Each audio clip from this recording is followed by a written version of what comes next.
This is my talk on encouraging leadership in individual contributors. It was something we tried to do at my last company. And this talk will sort of be more of like a post-mortem type of deal, so you can kind of see ways that we approached the topic, what worked, what didn't, and all that. Before I get started, I wanted to introduce myself. Hi, I'm Brittany. I graduated from Digpen Institute of Technology over in Redmond. Woo! With a Bachelor's of Science in Computer Science and Real-Time Interactive Simulation. I like saying the title because it's a mouthful and it sounds super impressive. I interned as a programmer at Fitzel, where I worked on titles like Lock's Quest, the original Scribblenauts, and Drawn to Life: The Next Chapter. Following graduation, I joined Fitzel as a full-time producer, working on titles like Super Scribblenauts, Scribblenauts Unlimited, and Scribblenauts Remix. And then I recently have found a new family over at Dropforge Games, which is Wargaming's mobile studio. So we frequently talk about how we can be better leaders for our teams and what the expectation of a good leader is. And a lot of these conversations are in the context that are both of those who are both designated as leaders and managers. Though I bet everyone here, when faced with an individual contributor who exhibits leadership qualities, you immediately want to figure out how to encourage that behavior in the rest of your team. So how could we do something like this? So as I mentioned before, this talk's a little bit of a post-mortem. And for the duration of the talk, just to be clear with the verbiage I'm using, I will use both the terms manager and leader.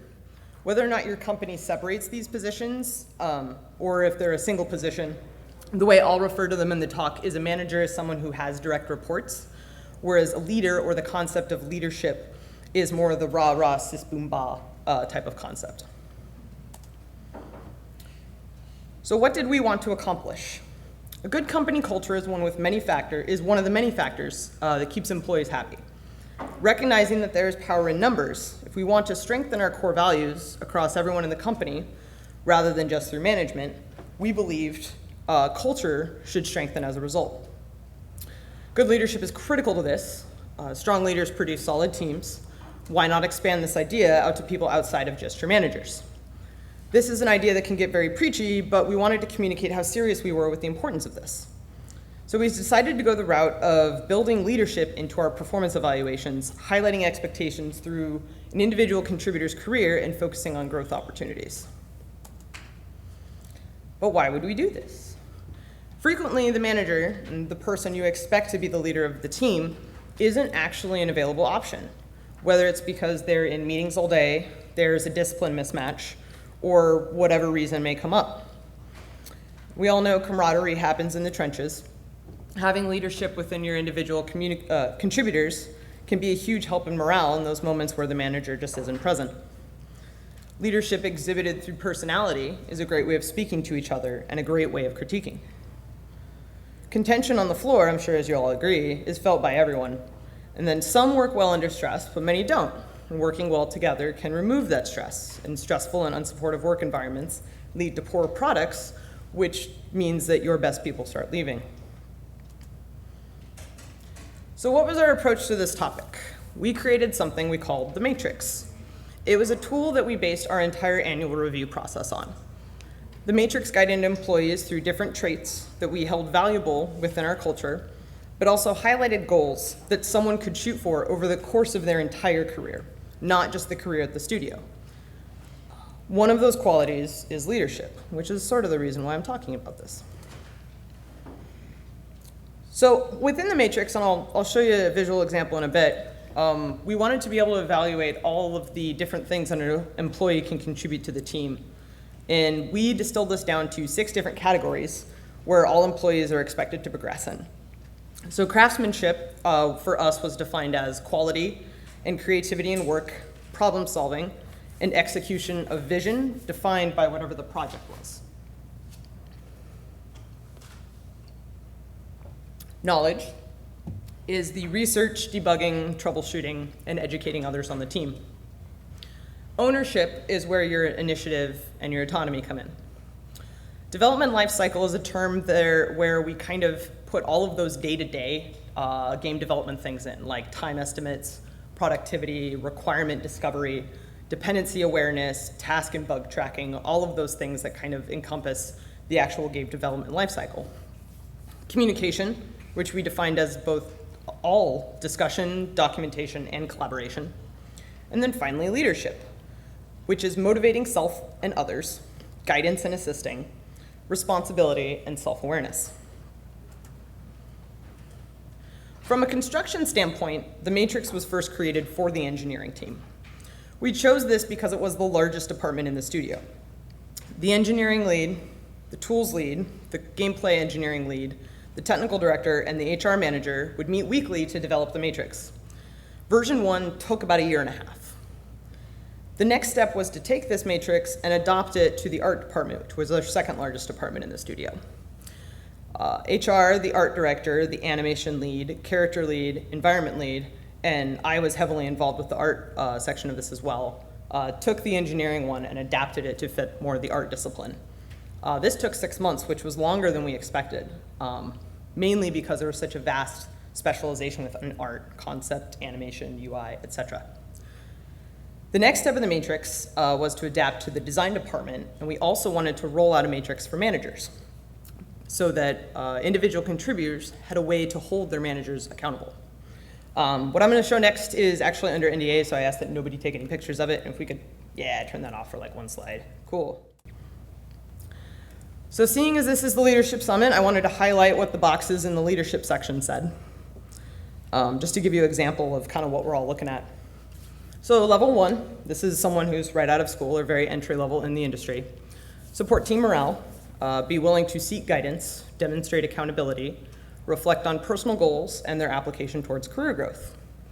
Level 2, handle high stress situations, lead by example, encouraging professionalism in self and others. The others is key. Proactively identify challenges and seeks appropriate team members working towards collaborative solutions. It's level 3. Level 4 operates as a motivating force within the studio and collaborates with others to discover effective ways to raise project quality. And then level 5, which is the highest in our mind that you can reach in your career, is inspire team morale, provide guidance, and help others achieve any level of leadership. So those definitions are very high level. And when we're talking about leadership for an individual contributor, so what does that actually mean? Which is something that, comes up a lot when you're rolling this out for people in an annual review. So here's some examples. A lot of leadership simply has to do with your personality. Those who keep their cool and help to mitigate stress across the teams are typically pros at this, and you probably know who this person is on your team. There is leading through craft. Not everyone is this super outgoing personality that rallies the troops. Some people simply want to come into the office and do excellent work. And what this did was allow us to recognize that and stress that it itself is a form of leadership.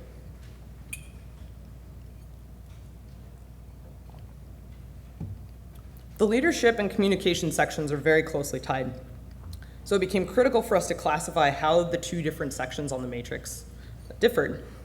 So communication, in our mind, is whether or not you are communicating, whereas leadership is how effective you are at it. Generally, those that are getting high marks in communication, we also saw getting high marks in leadership as well. So we rolled it out, and how was it received? There was actually mixed opinions. When we rolled it out to the team, both the leadership section and the matrix as a whole were some people responded positively and some responded negatively. And the core of it was that this was a big change to how people's careers grow and how that's being tracked. And it was very different than what our existing review process was. If there was something we were highlighting as important or critical to getting a promotion, and an employee did not believe that they were doing it, there was an immediate assumption of, so I'm never getting promoted here. Those who did not have a clear picture of what their career trajectory looked like before this were actually very thankful for something, and their concerns were quelled. We had a hard time citing examples for the craftsmanship section, particularly for the art team. It is easiest to give the example of a famous artist in the industry, being that art is extremely subjective, some people don't necessarily hold that artist to the highest level as others do. So there would be a lot of disagreement with an example that was actually given. The biggest gain we found from the rollout was the clear separation between manager and lead. Many employees believed that before this, their only path to promotion was to be a manager. And as we all know, Not everyone wants to manage people, and not everyone should manage people. So this is the postmortem section. So what worked? It gave us a tool to start conversations. Why should you care about leadership and communication as an individual contributor? Why is it important to the rest of the team? It helped in identifying our natural leaders on the project. After putting it on paper, we had a much clearer idea of what it is we were looking for within our employees, and we were able to encourage good behavior in others. This also extremely helped with the hiring process. The example I gave before of leading through craft was actually something that became very clear to us. We had one member on the team who everyone loved working with, who was always a quiet guy, but he did incredible work, and it just highlighted how he had somehow not been promoted anytime recently, and the Matrix just drew a lot of attention to that. It allowed us to be broader in how we value our team. It's easy to focus on the craft only, as we often see in the industry. Having diverse personalities and mindsets builds a better team. Not everyone on your team is going to be the best programmer or the best designer, and the Matrix gave people an easy way to see that there are different career paths and things to focus on within your discipline. The Matrix, particularly the leadership section, stressed the importance of teamwork. How does what you say impact morale? How does what I do affect other people? Games are made by a group, and we need to make sure that our group is functioning properly so that we can make something truly amazing. I think the best part of this is it gave the studio management accountability. Once we handed this out to the team, we became accountable to fill it out and to give answers, to give examples, and to give growth opportunities, as everyone knew exactly what they needed to do to move forward in their career. It became very easy to simply point at a box and said, I need some opportunities in order to achieve this. So what didn't work? We had a lot of success, but there were also a lot of things that didn't work so well. A problem we had, more so with the art matrix than the engineering matrix, is that we were trying to cram all the varying areas of focus within the disciplines into a single matrix. Disciplines like concept art and animation are so vastly different that it is difficult to compare the two within the same criteria. This problem became increasingly difficult when we looked at departments like tech art and tech design. The matrix took far longer than we were expecting to actually roll out. So by the time we did, expectations of what it meant, because it was supposed to be this big thing and affect our career growth, kind of like grew in people's heads. And many of the team members imagined something differently. When the team saw what we had actually developed, it didn't line up with expectations. So there was a bit of damage control to do there. The leadership section was easily the least defined. It was the lightest in content, and as you saw before, there were only 3 of the 5 cells actually required in order to progress in the leadership category. We knew we valued leadership, but it became clear we didn't fully understand it yet. The matrix was our best attempt at trying to define what it looked like, but we still had a long way to go. Some sections were just outright incorrect. There was a comment of diffusing tension that lived within one of the communication boxes, but that should be in leadership. And when trying to support things like leadership, it made it confusing as to what was expected of managers versus what was expected of individual contributors. In level 5, there's a requirement to provide guidance, which can be a delicate line to toe between managers and individual contributors. Some perceive this as us offloading responsibilities of management onto the team, which was basically the opposite of what we were trying to do. We rolled out the departments individually. Engineering got a revamped review process before everyone else, and art got theirs a year later. So they were still on the old review process, whereas the engineers had moved on. At the time I left this cell, the design matrix had not yet been formally rolled out, and the management matrix had not yet been started.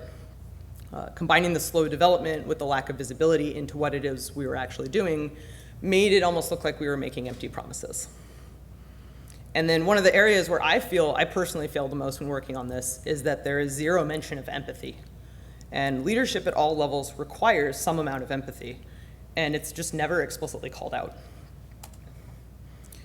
So what would be in the next iteration?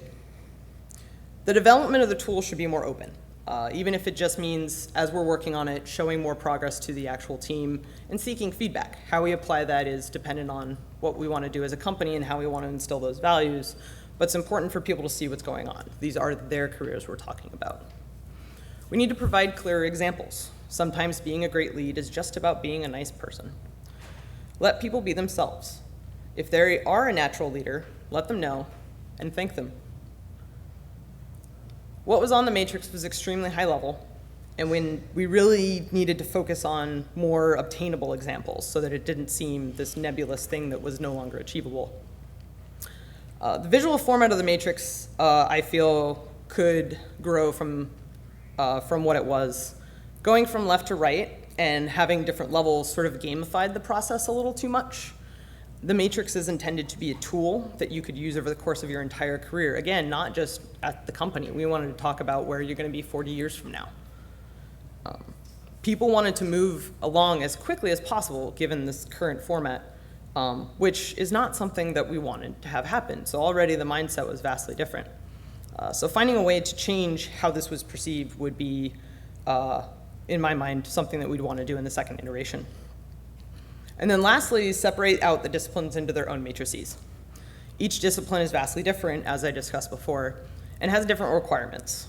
Trying to unify a vision is great, but if we care about the individual contributor, which is the whole reason we're doing this from the beginning, we should approach it as how it needs to fit those individuals. So this is my talk. Thank you very much. Here's my contact info.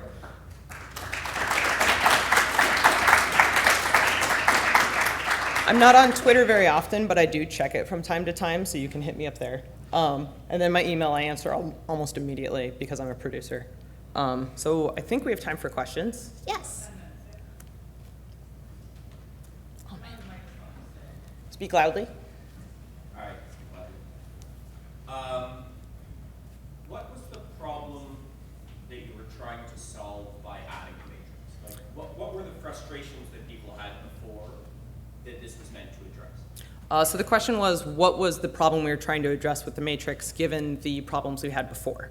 So our previous review process was your typical, you have a single annual review, you have a bunch of essay questions that are all very subjective. So sometimes I would write down and say, I think I excelled in this. And then your manager would write, I excelled in this. And it didn't really drive a conversation at all. And walking into your annual review felt a lot like a surprise, which it absolutely shouldn't. We should encourage constant feedback, constant one-on-ones. And that's something I didn't mention, but along with the matrix, that's something that we did, is made sure that our company was having constant one-on-ones. So the matrix was an attempt to get away from the traditional review system of spend an entire week or whatever you have with your review, writing down everything you did in the last year, trying to justify what it is you're doing. Whereas something with the matrix, your lead would actually bring it to your one-on-one and be able to point out things you're doing or things you excelled well in and how it actually applies to the matrix. Does that answer your question? Awesome. In the back.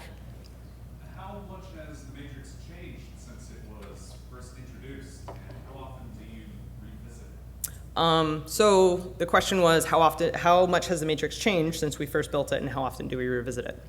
I'm not able to comment on that completely because I am in a new company now, but I can talk a little bit about kind of my experience before I left. So the engineering one, we actually immediately went back and revisited it after we rolled out the art matrix, because that was where most of the mixed opinions came from. And a lot of it came down to actual wording and how you read something and how you interpret it, because that's kind of the beauty and the curse of language, right? Is that how you read something means something to one person and then means something to someone completely different. So it was a lot of key things where it was, oh, this didn't make sense, I didn't read it that way, let's go back and relook at it. When we had started the design matrix, we had another round of that as well. So we went back and re-looked at the wording on both the programming matrix and the art matrix as well.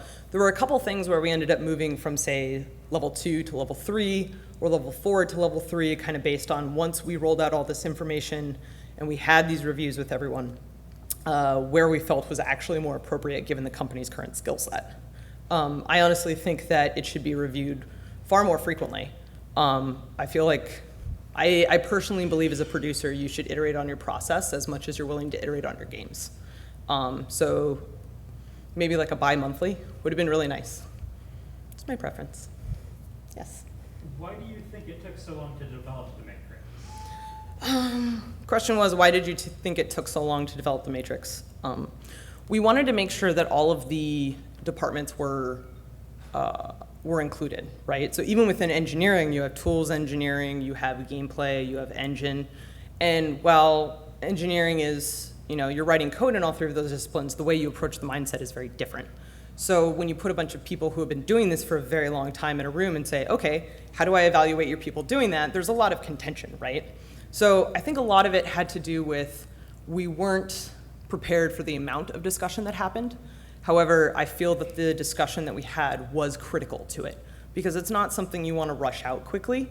And I think where the failure came in is not rolling out, like here's a work in progress and here's something we're thinking. Does anyone have any feedback? Because if you have a bunch of leads, at our studio, leads and managers were the same people. So our managers have all these one-on-ones they're doing. They're not necessarily like programming or doing art all day. So your perspective of how you approach a day-to-day is vastly different than the individual contributors. Does that answer your question? It does. Awesome. Yes. Was there, outside of the actual promotions, was there performance pay or bonuses attached to the matrix reviews? Question was there payment or bonuses associated with title promotions? And the answer is yes. I can't say much more than that. Okay. But yeah, anytime someone got promoted, they did get a pay raise. No, I'm sorry, what I'm trying to say, was there, like, in companies where I've worked, there are, like, annual salary adjustments or bonuses, and that stuff is tied to performance reviews, so I was trying to get... Oh, I see what you mean, like when the pay raises happen sort of a thing. Yeah. Okay, we would still do pay raises on an annual basis. However, with the matrix, that allowed us to have more frequent interviews with the lead and the direct report and HR. So we would have the 6 month, we'd have a 3-month review, a 6-month. If we felt it was necessary for a 3/4 year review, I guess is what you call it. And then at the formal annual review, which was based on your hire date, is when we'd actually adjust payment accordingly. Yes. So I believe that performance appraisal and evaluation are mainly driven from your culture and values, and if you have got your culture right, everything else eventually follows. So from that point of view, I'd like to know what were your values and how did you make sure that your employees live those values in their day-to-day life? So the question, if I'm understanding it correctly, is what are our core values and how do employees exhibit those core values? So our core values were, at the end of the day, you could honestly be like the best programmer in the world, but if you're an asshole, we're not going to hire you, sort of a thing. It's like a lot of companies call it the no jerk policy, right? So our interview process was very extensive, and we focused a lot on culture. Like, how well do you personally feel you're communicating? What would your previous coworkers say is your greatest attribute you bring to the team? What's the worst? And it's interesting to ask people, like, from their perspective, what they think their coworkers would say about them, because you end up getting completely different answers than what they personally feel they're good at. We do a lot of culture interviews, like meeting with various different departments, especially if it was a gameplay position, because gameplay works more closely with content creators. So that was a big thing that we did, and we even brought the matrix into our interviews so that we can explain it to people and say, this is actually how you progress in your career here. We don't want it to just be based on, okay, you did your time, you're senior now, great, because that's not really fair. So our core values were just be a nice person, because there's more to making a game than just writing the best code or creating the best art or designing the best level. It's more, how do you fit into the bigger project, because you're going to war with your team and you're making something beautiful out of that. So we should account for everything else outside of that craft. That's my long answer. TLDR, don't be a jerk. Yes? How long did you ask people to perform a certain level before you finally said, yeah, you've met all these boxes for X time, now we'll promote you? So the question was how long you expect people to perform at a certain task before you actually evaluate, hey, here's a promotion kind of a thing. So it was different between the person. We wanted to make sure that we were absolutely certain with the promotion, because you don't want to give a promotion to someone if it's undeserved, because it's not just how you perceive yourself, it's how your coworkers perceive yourself. The thing with the matrix as well is how people perceived this guy sitting next to me is a senior programmer. I know expectation-wise what I'm supposed to expect from him or her, right? So we wanted to be absolutely certain as a company that we were still following our own core values that we laid out. Some people, it became very clear right away. They're in positions where you can more consistently see them performing that. There were some positions, particularly with like concept artists, because they were sort of like off by themselves and basically would hand art over, get a little bit of critique, and then go off back in their corner and keep drawing. So there was a lot more needing to be involved from a lead perspective of making sure that everything is going properly in their day-to-day for them to be performing. But every 3 months we would evaluate. Any other questions? Yes.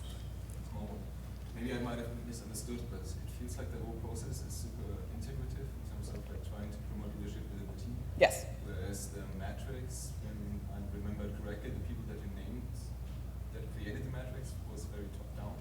Yes. Is there a reason to go that way? Well, so at our company, leads were also managers. So those were the ones that understood the people that we were evaluating, and those are the people that are responsible for evaluating all of those individuals, right? So we did start from a top-down perspective of let's figure out where we want to rank people, which is part of the problem, right? When you don't ask people for feedback, it comes off as that. So your assumption is correct, and I'm sorry if that wasn't totally clear. Okay. So basically that's something that you also Yeah, we totally shouldn't have done that. We should have done it. Incorporate more of the team. 0? Is that a 0? Can I have one more question? Awesome, one more question. Quickly. I think with the matrix, did the employees know exactly where they were in the matrix? And I guess, was there any kind of problems that people knew exactly where they were, they're compared to other people and kind of say, well, I know it's up there? So the question is like, did people know where they fell on the matrix and kind of what happened from there? So when we rolled it out, we actually didn't give people the color coding. We said, just rate yourself, because everyone sees it and goes, well, level 1 is associate, level 3 is senior, and level 5 is principal, but we were kind of separating that a little bit and not necessarily requiring like level 5 leadership for principal, for instance. So we gave everyone the form without any of the color coding and said, please mark down what you think you're doing, what you're in the process of doing, and what you're not doing at all. Either like circling this or crossing this off or whatever, and then the manager would do it as well. And then the initial conversation with figuring out where you fell on the matrix would be actually a comparison between the two. And that's sort of where the conversation element came from, is just figuring out, well, why do you think you're here? Because I thought you were down here. And a lot of that is just visibility. Like either the manager doesn't see you doing something that you're really awesome at that should be highlighted, right? So this kind of gave us a more open option to discuss those sort of things. Awesome. Thank you, everyone. Enjoy the rest of the conference.